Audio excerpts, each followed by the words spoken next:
Carey Thornton, and I am here in the Tilth Alliance Learning Garden at Bradner Park, and I'm going to walk around the garden and we'll talk a little bit about seed saving. This plant right here is Swiss chard. It doesn't look anything like Swiss chard if you've seen the plant, but this is recognizable as a leaf. And when we grow Swiss chard, usually we grow it for the leaves, and then it will start to send up this stem, and usually people say that it's bolting. And what that means is it's starting to emerge into a different part of its life cycle, which is going to set flowers and seeds. And these are all of the flowers of the Swiss chard. Beets will also look similar to this because they are the same species. And it is, these flowers are not very showy, but each of these are individual flowers, and you can see on my finger a little bit of pollen. These flowers are filled with pollen, and they are wind pollinated. And then eventually each of these flowers will become a little chamber that has seeds inside it. So you can see that one plant will make many, many, many seeds. So this is a leek, and this bed over the winter had leeks and carrots in it. And we had harvested most of the leeks and then left a few to go to flower so that we could save seeds from them. So this leek is looking way sort of beyond what we would eat the leek. It's sent up this very large flower stalk, and this is the flower, this is like the flower bud, I guess. And then it will pop out of this sort of sheath, and each of these, this puffball will send out, each of these will be singular flowers there. And then within those flowers, each of those structures will have a few seeds within it. All right, so in this same bed, so here's another leek that's going to flower. But we also left a carrot here to go to flower as well. And this is many flower inflorescence, or many flower structures. It's just one carrot plant. So the carrot plant is biennial. We plant it, it grows a taproot. We usually harvest that taproot and never get to see this flowering phase. But if we had left that carrot in the ground, the second year coming around, it would send up a flower stalk, and it sends up these umbels, which is sort of like an umbrella-shaped flower structure with many, many, many tiny little flowers on them. Carrot is related to Queen Anne's lace, and these flowers, they're great to try to save some seed from carrot, but also it's really wonderful just to let one or two of these go to flower in your garden, because these umbel flowers, this carrot family flower, will bring in a lot of beneficial insects, mostly aphid eaters. So parasitic wasps, ladybugs, lacewings, lots of little tiny wasps and creatures that eat aphids. So it's really nice to have some of these flowers in your garden. This is a zucchini plant, and it's a fairly small plant for having it start to flower already. I might actually decide to pinch off some of these flowers and let the plant get a little bit bigger. But I wanted to show you that there are, with the squash plants, there are two different flowers. There's the male flower. This is a flower bud, and then the stem behind it. And then this is a female flower, and you can see that the flower has probably opened up, but behind it, it looks like a tiny zucchini, and that actually is the ovary. So you can tell the difference between the male and the female flowers if behind the flower or flower bud there is a stem, or if there is what looks like a little fruit, and that is the female flower. In this bed, which is growing garlic, but also some self-sowing annual flowers that we let to go in the garden. This is a really pretty flower called Nigella, or Love in a Mist, and I thought it'd be interesting to show some different kinds of seed pods. So after this flower is done, this middle part the petals will fall off, and this will expand and grow into this pod. And these pods, as they dry out, will be filled with little black seeds. I'll open this. You can see those are the immature seeds there, and they're just starting to develop. And then calendula is another self-sowing annual here. Comes in yellow and orange and all kinds of colors. along that spectrum, but this is the flower, and then this is after the flower blooms and it's done blooming, it's going to start creating these strange seed pods, and these again are immature. They're green seeds, but these funny little shapes, those are actually the calendula seeds.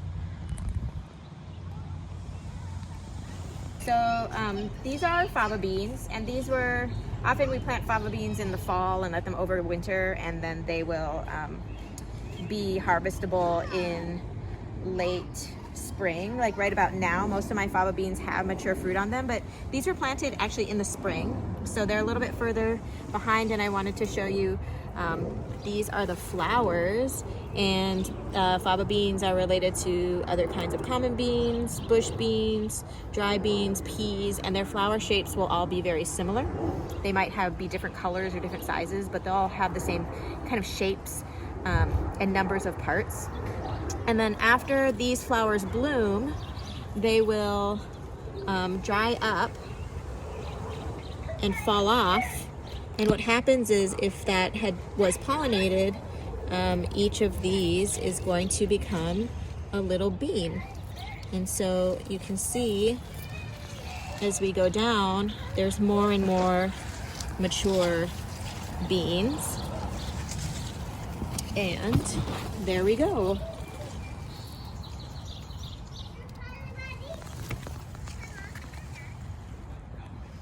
Okay, so this bed here, it's got some kale in it, and we had planted earlier in the spring kale and lettuce together, and lots of lettuce. The lettuce actually, as it gets older and starts to bolt, it's going to start having this stem up the center, and once it starts bolting and sending out that stem, if you pick off a leaf, it starts to exude that milky sap, and that's how you know that it's sort of bolting or not really that good to eat anymore. But this lettuce, which was part of that same planting, has gone through the same heat of that kind of late spring heat, and it didn't bolt, and actually still looks really lovely. And so instead of harvesting and eating it, I've actually marked it. I've tied some flashing around it to try to make it obvious that we're gonna save this one for seeds. So I'm gonna leave that in the ground, not eat it. I'm gonna let it live out its life cycle and then eventually save those seeds. Because that's good parent genes right there, because it hasn't bolted through that heat of the late spring. This very large plant, it's actually several plants that are parsnips. In this bed we had over the winter a big row of parsnips, and we sort of harvested them through the winter. But right now, especially coronavirus pandemic is happening, and so people are staying home and they're starting to worry about the future, and a lot of people are starting to garden again, which is very exciting. But there was earlier in the spring some worry about whether some seeds were sold out, and so immediately we just decided all of the plants that had normally overwintered that I would just harvest and remove and plant new things in the bed. I left a few plants to go to seed so that I could save seeds. And so these are parsnip flowers, and again in the carrot family, so they are going to be really good at attracting beneficial insects, a lot of aphid eaters and tiny wasps. And then these are the more mature. These are actually the immature seeds, and they will and then they'll be pollinating each other, and then I will have parsnip seeds, and one parsnip plant will make hundreds, probably thousands of seeds, and I'll be able to share those with my gardening friends, and then plant out more parsnips next year or later this year. So this bed here earlier had overwintering purple sprouting broccoli, and we ate most of it and then removed the old plants, and now we've got some other things under the row cover there. But I did leave this one plant, and letting it go to seed, and you can see that if you look in these kind of older parts, some of it is recognizable as a purple broccoli. These are very tiny, what's left of the flowers, but all of the flowers, most of the flowers have bloomed. and then the insects pollinate, and then these are the pods that I can open one of these and we can kind of, there are little seed pods there, and see those little seeds inside. There's usually kind of a double pod there, so there's seeds on both sides. And it looks here like some birds have been kind of chomping at them, so I might, once it stops raining, I might take this whole thing and maybe wrap it in a piece of that billowy floating row cover to allow water and air to get in, but to keep the birds away so that I get to keep these seeds. And I'm going to try to keep it on the plant as long as possible. Let them, if they can fully mature and dry out on the plant, that's going to be better. And then we'll pull the whole thing out of the ground. I'll probably let it dry even more, and then we'll break those mature seeds out of the pod. I wanted to talk a little bit about these strawberries because we're talking about seed saving, but there also are other ways that plants reproduce, or humans can propagate new plants. And strawberries are very famous for having runners, which is like a stem that comes out of the ground and makes a new baby plant, roots in the ground, and then another that makes a new. And right now there aren't any new runners on this plant, but that's a very easy way to propagate. Like, this plant was connected to a different plant at some point, and you can just scoop that plant out of the ground and move it to a new place. And those plants are actually, I believe, also they're all part of the same plant, so it would be a genetic clone. But it is possible to save seeds from strawberries as well, and it may be a slightly different variety. It's not going to be the same genetic clone. And you can take this strawberry when it's very, very, very ripe, maybe even past when you would eat it, when it's kind of squishy, and you can pick that. You can actually mash it up in some water with a fork, or whir it very quickly in a blender. That will separate the seeds from the plant material, the fruit. And I don't, like, if you've ever made a smoothie with strawberries in it, and they drink the smoothie and all the strawberry seeds stay at the bottom, that's kind of what you're doing. And then you can save those strawberry seeds and then plant them out and see what grow. So with strawberries, there are asexual forms of reproduction, and then also saving seeds as well. So these guys right here are potatoes, and some of them have flowers on them already.